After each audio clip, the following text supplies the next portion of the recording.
कवने नागरिया से आवे हो बारातिया। कवने नागरी भइलें सोर जी। कवने नागरिया से आवे हो बारातिया। कौने नागरिया भइलें सोर जी। केकरे दुआरे साखी उतरें दुलाहे रामा। केकर माड़ऊ ना भया जोर जी। केकर माड़ऊ ना भया जोर जी। अवध नागरिया से आवे हो बारातिया। जनक नागरिया भइलें सोर जी। अवध नागरिया से आवे हो बारातिया। जनक नागरिया भइलें सोर जी। राजा जनक घरे उतरें दुलाहे रामा। मड़ए में भइलें जोर जी। मड़ए में भइलें जोर जी। केकरे दुआरे बाजे बरहो बाजानावा हो। केकरे दुआरे सहानाई जी। केकरे दुआरे बाजे बरहो बाजानावा हो। केकरे दुआरे सहानाई जी। केकरे दुआरे आवे हथिया से घोड़ावा हो। के हो करई अगुआई जी। केकरे दुआरे आवे हथिया से घोड़ावा हो। के हो करई अगुआई जी। दशरथ दुआरे बाजे बारहो बाजानावा हो। जनक दुआरे सहानाई जी। दशरथ दुआरे बाजे बारहो बाजानावा हो।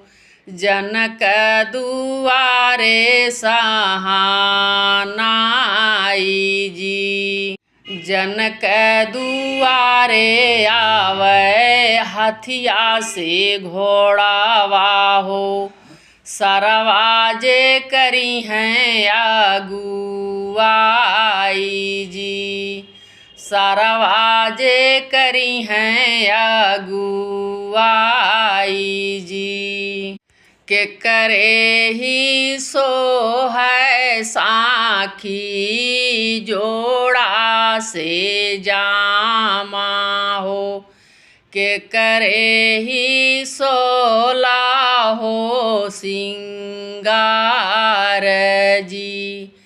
केकरे ही सोला हो सिंगार जी। केकरे ही सो है साखी तिलक चंदनावा हो।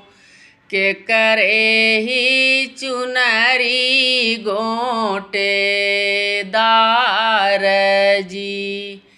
केकरे ही साखी तिलक चंदनावा हो के करे ही चुनरी गोटेदार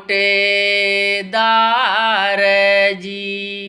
राम जी के सो है साखी जोड़ा से जामा हो सीता के 16 हो श्रृंगार जी। सीता के 16 हो श्रृंगार जी। राम जी के सो है साखी तिलक चंदनावा हो सीता जी के चुनरी गोटेदार जी। सीता जी के चुनरी गोटेदार जी। के करा होई हैं साखी आज पर छानावा हो के करा होई हैं कन्यादान जी।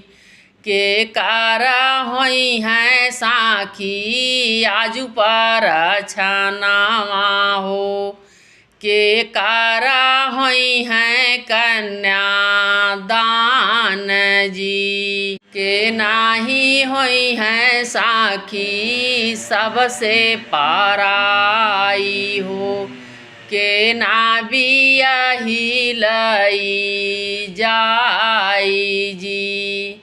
के नाही होई हैं साखी आजू पराई हो के ना बियाही लई जाई जी। राम जी का होई साखी आजू पर छानावा हो सीता जी का होई कन्यादान जी।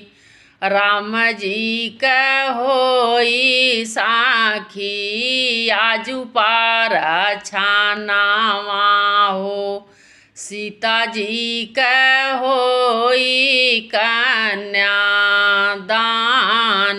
जी।